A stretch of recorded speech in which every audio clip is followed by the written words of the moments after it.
Hello friend, welcome back to my channel GK GS queen. So guys, कैसे हैं आप सब? आई होप आप सब लोग अच्छे होंगे। तो फ्रेंड, आज मैं आप लोगों के लिए मार्क्समैन का टेस्ट सीरीज 13 लेकर आई हूँ। कल मैं वीडियो कुछ कारणवश अपलोड नहीं कर सकी, तो इसके लिए सो सॉरी। तो चलिए क्वेश्चन नंबर फर्स्ट से स्टार्ट करते हैं। यहाँ पर से हम लोग पढ़ेंगे कि आधुनिक भारत में किस प्रकार शिक्षा का विकास हुआ था। तो question number first, Lord Macaulay संबंधित है। वीडियो को पॉज करते हुए आंसर दें। तो इट्स करेक्ट आंसर जो ऑप्शन नंबर सी, अंग्रेजी शिक्षा से। आजकल जितना भी इंग्लिश मीडियम का पढ़ाई है वो लॉर्ड मैकाले की ही देन है। तो नेक्स्ट क्वेश्चन नंबर 2, भारत में आधुनिक शिक्षा प्रणाली की नींव किससे पड़ी? ऑप्शन बी, 1835 के मैकाले के स्मरण पत्र से। नेक्स्ट थर्ड, किसके शासनकाल में भारत में अंग्रेजी शिक्षा आरंभ की गई? तो लॉर्ड विलियम बेंटिंग के शासनकाल में इंग्लिश मीडियम की शिक्षा, अंग्रेजी शिक्षा आरंभ की गई थी। और लॉर्ड विलियम बेंटिंग का शासनकाल कब से था? तो सन 1828 ईस्वी से लेकर 1835 ईस्वी तक। जितने भी इम्पॉर्टेंट नोट्स हैं वो आप नोट करते चलें। नेक्स्ट क्वेश्चन नंबर 4, भारत में प्रथम 3 विश्वविद्यालय कलकत्ता, मद्रास तथा मुंबई की स्थापना किस वर्ष में हुई? तो it's correct answer is option number A, सन 1857 में ये तीनों जगह पर यूनिवर्सिटी बनाई गई थी। और मतलब वुड डिस्पैच जब आया था फ्रेंड, यानी वुड की जो घोषणा पत्र था 1854 का, तो उसी के तहत यह निर्णय लिया गया था कि इन तीनों स्थान पर हमें यूनिवर्सिटी स्थापित करना है। और 3 साल बाद यानी 1857 में यूनिवर्सिटी बनकर स्थापित हुई कलकत्ता, मुंबई तथा मद्रास में। नेक्स्ट, किसके सतत प्रयत्नों से बम्बई में प्रथम महिला विश्वविद्यालय की स्थापना हुई? It's correct answer is option number B, D K. Karve. Next question number 6, निम्नलिखित कॉलेजों में सर्वप्रथम किसकी स्थापना हुई थी? It's correct answer is option number A, Hindu college Calcutta. इसकी स्थापना राजा राम मोहन रॉय ने सन 1817 ईस्वी में की थी। Next question number 7, David Hare और अलेक्जेंडर डफ के साथ मिलकर निम्नलिखित में से किसने कलकत्ता में हिंदू कॉलेज की स्थापना की? Option D is correct, Raja Ram Mohan Roy ने। नेक्स्ट 8th नंबर, निम्नलिखित में से किसने भारतीय विश्वविद्यालयों में धार्मिक शिक्षा के लिए प्रबल रूप से वकालत की थी? Option D is correct, Madan Mohan Malviya ने। नेक्स्ट 9th, बनारस हिंदू विश्वविद्यालय का शिलान्यास निम्न में से किसने किया था? यहाँ पर पहला ऑप्शन देख लीजिए और बाकी 3 ऑप्शन इधर है। तो it's correct answer is option number C, यानी लॉर्ड हार्डिंग ने शिलान्यास किया था BHU का। 10th नंबर, निम्नलिखित में से किसे सर्वप्रथम केंद्रीय विश्वविद्यालय घोषित किया गया? It's correct answer is option number C, Banaras Hindu विश्वविद्यालय वाराणसी को सबसे पहले केंद्रीय विश्वविद्यालय घोषित किया गया था। अब देखिए कुछ इंपॉर्टेंट नोट्स BHU के बारे में। BHU का जो पुराना नाम था फ्रेंड, वो सेंट्रल हिंदू कॉलेज था, जिसकी स्थापना एनी बेसेंट ने सन 1858 ईस्वी में की थी। प्रारंभिक नाम इसका सेंट्रल हिंदू कॉलेज था। स्थापना की थी एनी बेसेंट सन 1858 में। बाद में इसका नाम बदलकर BHU रख दिया गया। और इसका नाम किसने बदला? तो मदन मोहन मालवीय ने सन 1916 ईस्वी में नाम बदला और इसका नाम पड़ गया बनारस हिंदू विश्वविद्यालय वाराणसी। नेक्स्ट, यहाँ से हम लोग आधुनिक भारत में प्रेस का विकास के बारे में पढ़ेंगे। तो क्वेश्चन नंबर 11, भारत का पहला समाचार पत्र था। द मोस्ट इम्पॉर्टेंट क्वेश्चन कि भारत में जो पहला समाचार पत्र प्रकाशित हुआ उसका नाम क्या था? तो it's correct answer is option number A, Bengal gazette. Bengal gazette एक इंग्लिश समाचार पत्र था जिसका संपादक जेम्स हिक्की नामक व्यक्ति ने सन 1780 ईस्वी में कलकत्ता में किया था। नोट करते चलिए, जेम्स हिक्की ने इसका प्रकाशन सन 1780 ईस्वी में कलकत्ता में किया था। नेक्स्ट क्वेश्चन नंबर 12, निम्न में से किसने सर्वप्रथम प्रेस सेंसरशिप लागू की थी? Option A is correct, Lord Wellesley ने सबसे पहले प्रेस सेंसरशिप लागू की, लॉर्ड वेलेस्ली ने। अब देखिए लॉर्ड वेलेस्ली के बारे में पढ़ रहे हैं तो उससे जुड़ा एक और इम्पॉर्टेंट चीज़ है कि लॉर्ड वेलेस्ली ने फोर्ट विलियम कॉलेज की स्थापना की थी कलकत्ता में सन 1800 ईस्वी में। फोर्ट विलियम कॉलेज की स्थापना लॉर्ड वेलेस्ली ने की थी 1800 ईस्वी में कलकत्ता में। नेक्स्ट क्वेश्चन नंबर 13, 1878 का वर्नाकुलर प्रेस एक्ट किसने रद्द किया था? अब देखिए ये वर्नाकुलर प्रेस एक्ट था क्या? तो देखिए फ्रेंड, अगर वर्नाकुलर प्रेस एक्ट की बात की जाए तो इसके तहत मतलब कि भारतीय समाचार पत्र यानी जो भारतीय इंडियन लैंग्वेज में कोई भी समाचार पत्र को प्रकाशित करने की छूट नहीं दी गई थी। तो इसलिए यहाँ पर जो 13 का करेक्ट आंसर हो जाएगा वो ऑप्शन ए हो जाएगा, लॉर्ड रिपन। लॉर्ड रिपन ने वर्नाकुलर प्रेस एक्ट को रद्द किया था सन 1882 ईस्वी में। कब रद्द किया था? तो लॉर्ड रिपन ने रद्द किया वर्नाकुलर प्रेस एक्ट को 1882 में। लेकिन 1878 में इस वर्नाकुलर प्रेस एक्ट को लगाया किसने किया था यानी लागू किसने किया था इंडिया में? तो लॉर्ड लिटन ने लागू किया था। नेक्स्ट क्वेश्चन नंबर 14, निम्नलिखित में से किसने वर्नाकुलर प्रेस एक्ट का प्रवर्तन किया? देखिए आ गया कि किसने लगाया था वर्नाकुलर प्रेस एक्ट, तो it's correct answer is option number A, lord Lytton. 15 number, किस गवर्नर जनरल के समय भारतीय भाषा प्रेस अधिनियम समाप्त किया गया? यानी वर्नाकुलर प्रेस एक्ट जो था उसको समाप्त किया गया लॉर्ड रिपन के शासनकाल में 1882 में। नेक्स्ट क्वेश्चन नंबर 16, पत्रकार के कर्तव्य का निर्वहन करते हुए जेल जाने वाला प्रथम भारतीय कौन था? It's correct answer is option number A, Bal Gangadhar Tilak. Next 17, America में फ्री हिंदुस्तान अखबार किसने शुरू किया था? Option D is correct, Taraknath Das ने। नेक्स्ट 18, फारसी साप्ताहिक मिरातुल अखबार को प्रकाशित करते थे? ऑप्शन बी, राजा राम मोहन राय। मिरातुल अखबार को कौन प्रकाशित करते थे? तो राजा राम मोहन राय। नेक्स्ट 1880 के दशक में इंडियन मिरर अखबार का प्रकाशन कहाँ से होता था? तो वो कलकत्ता से होता था। Option B is correct. अब इंडियन मिरर के संपादक कौन थे? तो देवेंद्रनाथ टैगोर और मनमोहन घोष, ये दोनों मिलकर इंडियन मिरर का संपादक किया करते थे कलकत्ता से। नेक्स्ट क्वेश्चन नंबर 20, गदर पत्र का प्रथम अंक निम्नलिखित में से किस भाषा में प्रकाशित हुआ? ऑप्शन ए, पहला अंक जो था वो उर्दू लैंग्वेज में प्रकाशित किया गया था। नेक्स्ट 21, अमृत बाजार पत्रिका की स्थापना किसने की? Correct answer is option number D, Shishir Kumar Ghosh ने अमृत बाजार पत्रिका की स्थापना की थी 1868 ईस्वी में। आप ईयर नोट कीजिए 1868 में।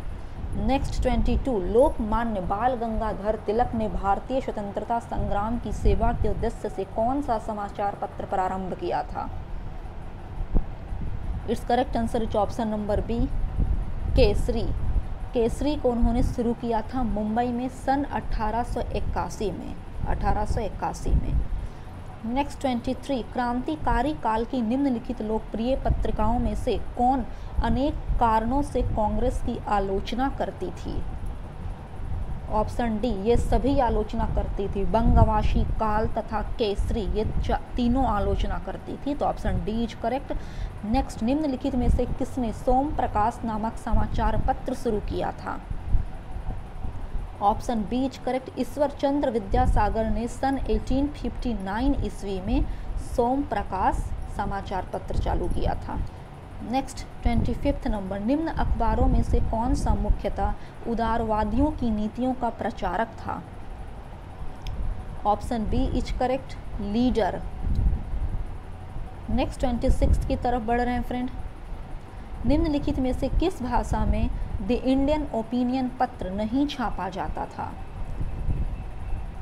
Option D is correct, Urdu language में द इंडियन ओपिनियन नहीं छापा जाता था, जबकि अंग्रेजी, गुजराती तथा तमिल में छापे जाते थे। अब देखिए, द इंडियन ओपिनियन पत्र के संपादक कौन थे? महात्मा गांधी जी। बट इन्होंने इसका संपादन इंडिया में नहीं, दक्षिण अफ्रीका में किया था सन 1903 ईस्वी में। जब वे दक्षिण अफ्रीका में थे, वहीं से उन्होंने सन 1903 ईस्वी में द इंडियन ओपिनियन पत्र की छपाई की थी। उसके संपादक के तौर पर महात्मा गांधी जाने जाते हैं। नेक्स्ट 27, एक साप्ताहिक के रूप में यंग इंडिया का शुभारंभ किया था। Option A home rule party ने। नेक्स्ट, भारतीयों द्वारा अंग्रेजी भाषा में प्रकाशित प्रथम समाचार पत्र था। It's correct answer is option number A Hindu patriot. इसकी प्रकाशन किसने की थी? तो हरिश्चंद्र मुखर्जी ने की थी सन 1855 ईस्वी में। हिंदू पैट्रियाट के संपादक थे हरिश्चंद्र मुखर्जी। उन्होंने सन 1855 ईस्वी में ये हिंदू पैट्रियाट का प्रकाशन किया था। नेक्स्ट 29, नील आंदोलन का जमकर समर्थन करने वाले हिंदू पैट्रियाट के संपादक थे। देखिए अभी मैं जस्ट आप लोगों को बताई फ्रेंड कि उनका नाम हरिश्चंद्र मुखर्जी था, तो ऑप्शन बी यहाँ पर सही होगा। नेक्स्ट 30 नंबर, अंग्रेजी साप्ताहिक वंदे मातरम के साथ निम्नांकित में से किसने अपने को समृद्ध किया, यानी किसने अपने को जोड़ा? तो इसका करेक्ट आंसर ऑप्शन नंबर ए हो जाएगा, अरविंद घोष। नेक्स्ट 31, निम्नलिखित में से किस अखबार का प्रकाशन पटना से होता था? Option A is correct, Indian nation. Next 32, स्वदेश वाहिनी के संपादक थे। ऑप्शन सी इज करेक्ट, के रामकृष्ण पिल्लय। नेक्स्ट 33, अंग्रेजी पत्र इंडिपेंडेंट जुड़ा था। तो यहाँ पर 33 का correct answer option number D हो जाएगा, मोतीलाल नेहरू से। नेक्स्ट 34, कानपुर से प्रकाशित किस समाचार पत्र के माध्यम से विजय सिंह पथिक ने बिजौलिया आंदोलन को समूचे भारत में चर्चा का विषय बना दिया? It's correct answer is option number B, उस समाचार पत्र का नाम था प्रताप। नेक्स्ट 35, हरिजन के प्रारंभकर्ता थे। बहुत ही इजी क्वेश्चन है फ्रेंड कि हरिजन के प्रारंभकर्ता कौन थे? तो महात्मा गांधी जी। नेक्स्ट, मराठी पाक्षिक बहिष्कृत भारत किसने आरंभ किया था? Option B is correct, Bhimrao Ambedkar ने। नेक्स्ट, बहिष्कृत भारत पत्रिका से संबंधित थे। यहाँ पर आप ऑप्शन देखिए और एक ऑप्शन यहाँ पर दिया गया है, तो इसका सही आंसर ऑप्शन नंबर डी होगा, यानी भीमराव अंबेडकर। नेक्स्ट 38, निम्नलिखित में से कौन सा एक जर्नल अबुल कलाम आजाद द्वारा प्रकाशित है? ऑप्शन ए इज करेक्ट, अल हिलाल। अबुल कलाम आजाद ने अल हिलाल नामक पत्रिका का प्रकाशन किया था। नेक्स्ट, वर्ष 1920 में लाहौर से लाजपत राय द्वारा उर्दू का कौन सा समाचार पत्र प्रारंभ किया गया था? It's correct answer is option number A, Vande Mataram. यहाँ पर सामाजिक एवं धार्मिक सुधार आंदोलन में हम लोग एंट्री कर रहे हैं। तो क्वेश्चन नंबर 40, निम्न में से किस वर्ग को सर्वप्रथम पश्चिमी सभ्यता ने प्रभावित किया? ऑप्शन सी इज करेक्ट, शिक्षित हिंदू मध्यम वर्ग। नेक्स्ट, किसको भारतीय पुनर्जागरण का पिता कहा जाता है? Option A is correct, Raja Ram Mohan Roy को। नेक्स्ट, भारतीय राष्ट्रवाद का पैगंबर किसे माना जाता है? यहाँ पर भी राजा राम मोहन राय को ही भारतीय राष्ट्रवाद का पैगंबर माना जा रहा है, तो option B is correct. Next 43, Bharat का प्रथम आधुनिक पुरुष किसे माना जाता है? Option C is correct, Raja Ram Mohan Roy को। नेक्स्ट 44, राजा राम मोहन राय द्वारा स्थापित प्रथम संस्था थी। ऑप्शन बी इज करेक्ट, आत्मीय सभा। उन्होंने आत्मीय सभा का स्थापना सन 1814 ईस्वी में किए थे राजा राम मोहन राय। नेक्स्ट 45, निम्नलिखित में से कौन आत्मीय सभा के संस्थापक थे? अभी जस्ट हुआ, it's correct answer is Raja Ram Mohan Roy, option A. Next 46, Brahmo Samaj की स्थापना की। ऑप्शन डी, राजा राम मोहन राय ने। 47, राजा राम मोहन राय द्वारा ब्रह्म समाज की स्थापना किस वर्ष में की गई थी? तो आत्मीय सभा की स्थापना उन्होंने 1814 में की थी। उसके ठीक 14 साल बाद यानी 1828 में उन्होंने ब्रह्म समाज को स्थापित किया, तो ऑप्शन सी यहाँ पर सही होगा। नेक्स्ट हम लोग 48 की तरफ बढ़ रहे हैं फ्रेंड। भारतीय ब्रह्म समाज के संस्थापक थे। It's correct answer is option number C, Keshab Chandra Sen. Next 49, Raja Ram Mohan Roy को राजा की उपाधि किसने दी थी? ऑप्शन बी, अकबर द्वितीय ने। नेक्स्ट 50, राजा राम मोहन राय की समाधि है। Option C is correct, England का एक क्षेत्र है ब्रिस्टल, वहाँ। अब देखिए ये इंडियन थे, तो इनकी समाधि इंग्लैंड में क्यों बनाई गई? आपके माइंड में ये क्वेश्चन आ रहा होगा। तो यहाँ पर एक चीज़ है कि मतलब कि जो अकबर द्वितीय था, तो अकबर द्वितीय ने राजा राम मोहन राय को अपना दूत बनाकर भेजा था इंग्लैंड, और जब वे इंग्लैंड गए थे तो उसी के दौरान किसी कारणवश उनकी वहाँ पर मृत्यु हो जाती है, तो उनकी समाधि आज भी इंग्लैंड के ब्रिस्टल क्षेत्र में है। तो यहाँ पर ऑप्शन नंबर सी करेक्ट होगा। नेक्स्ट 51, ब्रह्म समाज का सिद्धांत आधारित है, ऑप्शन सी इज करेक्ट, एक देववाद पर। नेक्स्ट 52, राजा राम मोहन राय ने निम्न में से किसका विरोध नहीं किया था, ऑप्शन सी इज करेक्ट, पाश्चात्य शिक्षा। नेक्स्ट 53, 19वीं शताब्दी के उत्तरार्ध में नव हिंदूवाद यानी न्यू हिंदुइज्म के सर्वश्रेष्ठ प्रतिनिधि थे, option B is correct, Swami Vivekananda.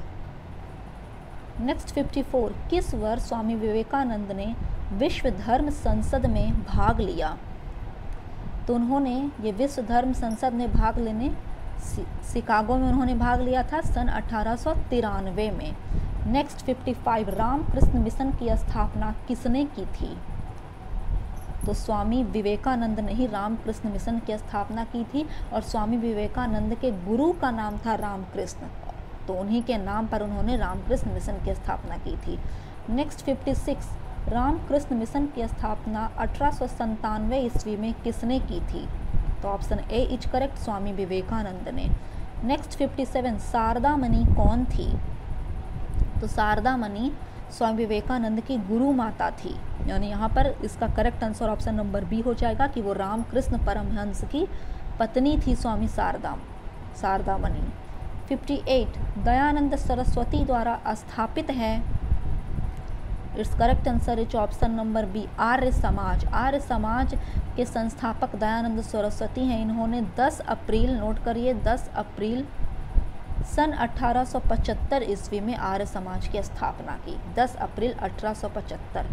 Next 59, Arya Samaj की स्थापना का वर्ष है, मैं जस्ट अभी आपको बताई फ्रेंड कि उसका जो वर्ष था वो 10 अप्रैल यानी 1875 उसका जो ईयर था, तो ऑप्शन सी यहाँ पर सही होगा। नेक्स्ट, वेदों के पुनरुत्थान का श्रेय किसे है, तो ऑप्शन सी इज करेक्ट, स्वामी दयानंद सरस्वती को।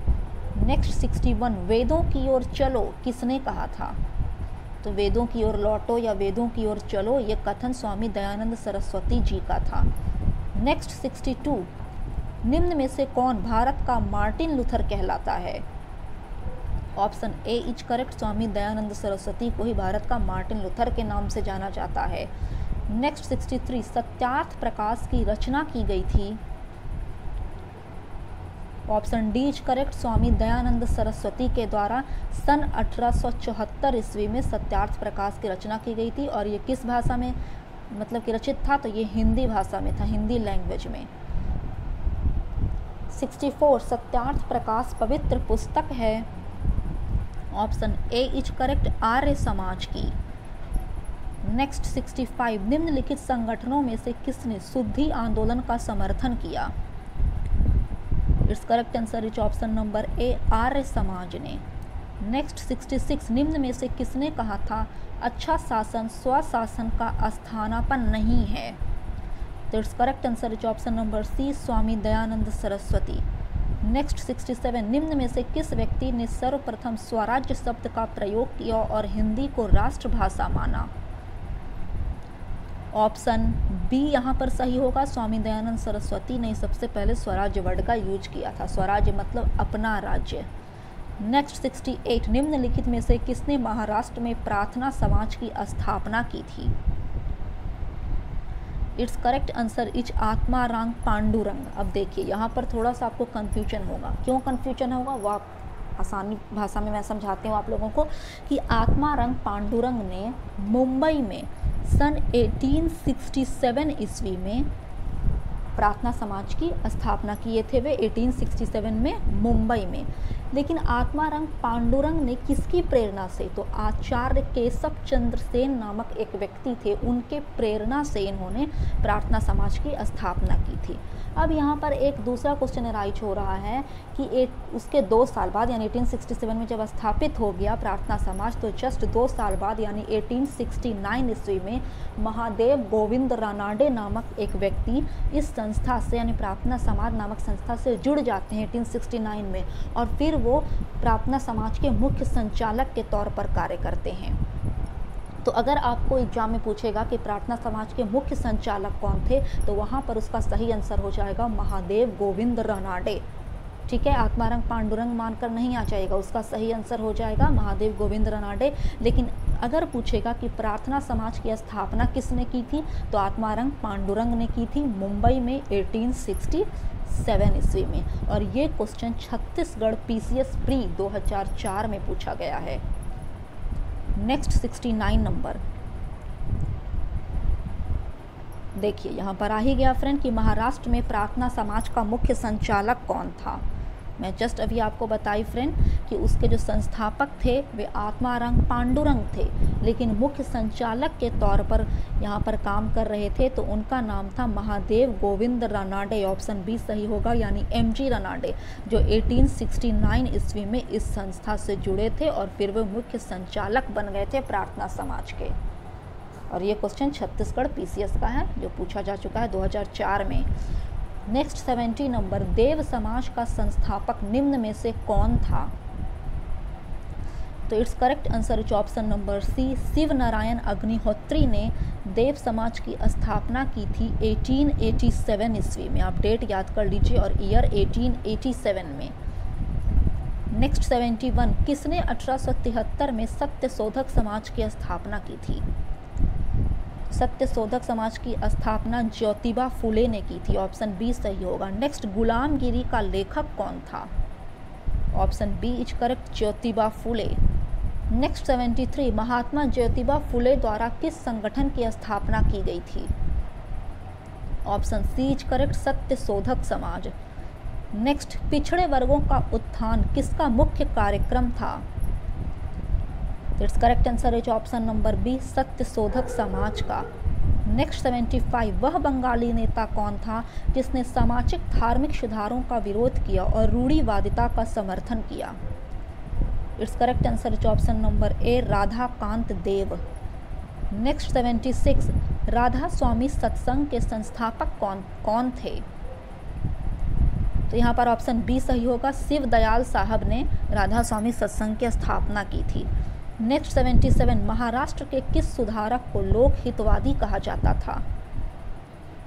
It's correct answer is option number D, Gopal Hari Deshmukh को लोक हितवादी कहा जाता था।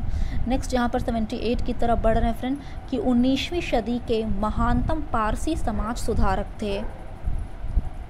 Option D is correct, Behram ji M Malabari. Next 79, निम्नलिखित में से किसने प्रमुख रूप से विधवा पुनर्विवाह के लिए संघर्ष किया और उसे कानूनी रूप से वैध बनाने में सफलता प्राप्त की। तो option B is correct, Ishwar Chandra Vidyasagar ने पूर्ण रूप से विधवा पुनर्विवाह का सपोर्ट किया था। नेक्स्ट 80 नंबर, 1843 के एक्ट 5 ने किस बात को गैर कानूनी बना दिया। ऑप्शन डी इज करेक्ट, गुलामी को। नेक्स्ट 81, निम्नलिखित में से किसने 1872 में नेटिव मैरिज एक्ट को पारित कराने में महत्वपूर्ण भूमिका निभाई थी। Option C is correct, Keshav Chandra Sen ने। ये नेटिव मैरिज एक्ट के तहत अंतरजातीय विवाह को मान्यता दी गई थी।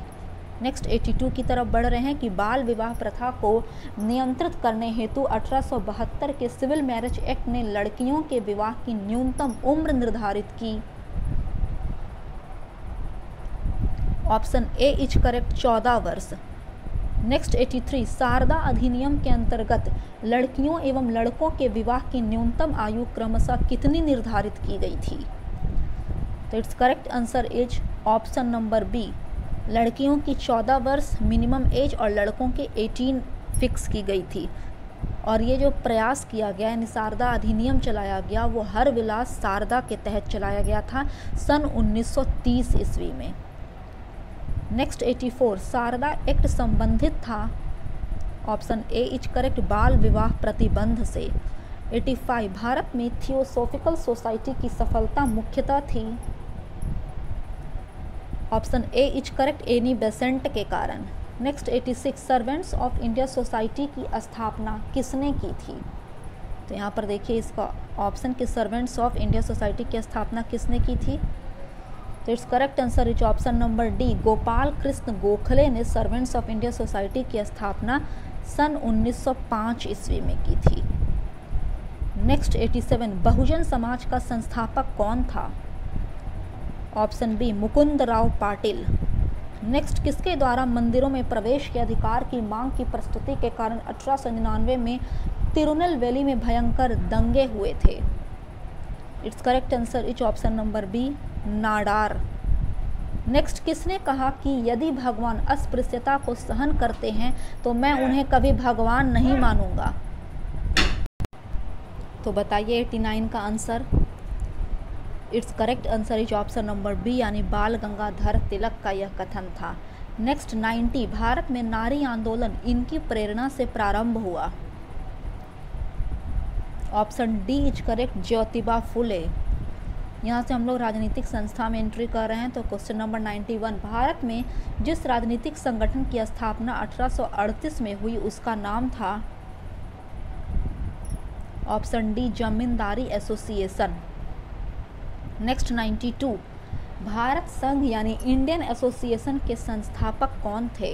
इंपॉर्टेंट क्वेश्चन है कि इंडियन एसोसिएशन की स्थापना किसने की थी? तो option D is correct, Surendranath Banerjee ने। सुरेंद्रनाथ बनर्जी ने 26 जुलाई, डेट याद कीजिएगा, 26 जुलाई 1876 ईस्वी में इंडियन एसोसिएशन की स्थापना की थी। सिर्फ सुरेंद्रनाथ बनर्जी नहीं थे इंडियन एसोसिएशन के संस्थापक, सुरेंद्रनाथ बनर्जी के साथ आनंद मोहन बोस नामक व्यक्ति भी जुड़े हुए थे और इन्होंने कलकत्ता में इंडियन एसोसिएशन की स्थापना की थी। इस संस्था ने सिविल सेवा परीक्षा प्रणाली में सुधार लाने और इल्बर्ट विल विवाद जैसे मामलों को लेकर आंदोलन चलाए थे। नेक्स्ट 93 राष्ट्रीय कांग्रेस से पूर्व सबसे प्रमुख संस्था थी? Option D is correct, Indian association of Calcutta. Next 94 Surendranath Banerjee द्वारा स्थापित उस संगठन का नाम बतलाइए जिसका 1886 में इंडियन नेशनल कांग्रेस में विलय हो गया, यानी 1886 में वह इंडियन नेशनल कांग्रेस में मिल गया था। तो संस्था का नाम बताइए। तो इसका सही आंसर ऑप्शन सी हो जाएगा, इंडियन एसोसिएशन, जिसकी स्थापना उन्होंने 26 जुलाई 1876 में की थी। नेक्स्ट 95 नंबर की तरफ बढ़ रहे हैं फ्रेंड कि निम्नलिखित भारतीय नेताओं में से कौन एक ब्रिटिश द्वारा इंडियन सिविल सर्विस से बर्खास्त किया गया था? तो option B is correct, Surendranath Banerjee को इंडियन सिविल सर्विस यानी आईसीएस से 1874 ईस्वी में बर्खास्त कर दिया गया था और इनकी पहली बार जो नियुक्ति हुई थी आईसीएस के तौर पर वो बांग्लादेश में एज ए असिस्टेंट मजिस्ट्रेट के तौर पर हुई थी। नेक्स्ट 96 राजनैतिक सुधारों को लेकर विरोध करने वाले पहले भारतीय कौन थे? Option C is correct, Raja Ram Mohan राय, वे पहले भारतीय थे। अब देखिए फ्रेंड, यहाँ पर कई बुक में अलग अलग प्रकार के मतलब के आंसर दिए हुए हैं। कहीं पर राजा राम मोहन राय है तो कहीं पर सुरेंद्रनाथ बनर्जी है। तो आपके नॉलेज के लिए बतला दूं कि बीपीएससी प्री 2018 का ये 2008 बीपीएससी प्री एग्जाम जो 2008 में कंडक्ट करवाया गया था, तो उस अकॉर्डिंग बीपीएससी ने इसका सही आंसर राजा राम मोहन राय यानी ऑप्शन सी को चुना है कि वो पहले भारतीय थे जिन्होंने राजनीतिक सुधारों को लेकर विरोध किया था। बट कुछ इतिहासकारों का ऐसा भी मानना है कि राजा राम मोहन राय नहीं बल्कि सुरेंद्रनाथ बनर्जी थे वो पहले भारतीय। तो आप लोगों को ये कंफर्म हो गया होगा कि बीपीएससी प्री 2008 के तहत इसका करेक्ट आंसर हो जाएगा राजा राम मोहन राय जी। नेक्स्ट 97 भारतीय राष्ट्रीय कांग्रेस की स्थापना की थी? Option A is correct, A O Hume ने सन 1885 ईस्वी में। नेक्स्ट 98 भारतीय राष्ट्रीय कांग्रेस के संस्थापक थे एक यानी ए ओ ह्यूम जो थे वो एक असैनिक सेवक थे। Option A is correct. 99 भारतीय राष्ट्रीय कांग्रेस की स्थापना कब हुई? तो it's correct answer is option number ए, वर्ष 1885 में भारतीय राष्ट्रीय कांग्रेस की स्थापना ए ओ ह्यूम के द्वारा की गई। अब 100 तथा लास्ट क्वेश्चन की भारतीय राष्ट्रीय कांग्रेस का प्रथम अधिवेशन कहाँ हुआ था? तो it's correct answer is option number C, Mumbai में। भारतीय राष्ट्रीय कांग्रेस का प्रथम अधिवेशन 1885 में मुंबई में हुआ था और इनके जो प्रथम अध्यक्ष थे यानी मुंबई में 1885 में जिन्होंने अध्यक्षता की थी उस व्यक्ति का नाम WC बनर्जी था यानी व्योमेश चंद्र बनर्जी। तो फ्रेंड ये था हमारा 100 क्वेश्चंस का एक शानदार सेट। आई होप आपको मेरा ये वीडियो पसंद आया हो। अगर मेरा आपको वीडियो पसंद आता है तो प्लीज़ फ्रेंड प्लीज़ मेरे चैनल को सब्सक्राइब कीजिए तथा मेरे वीडियोज़ को ज़्यादा से ज़्यादा शेयर कीजिए। तब तक के लिए जय हिंद, जय भारत।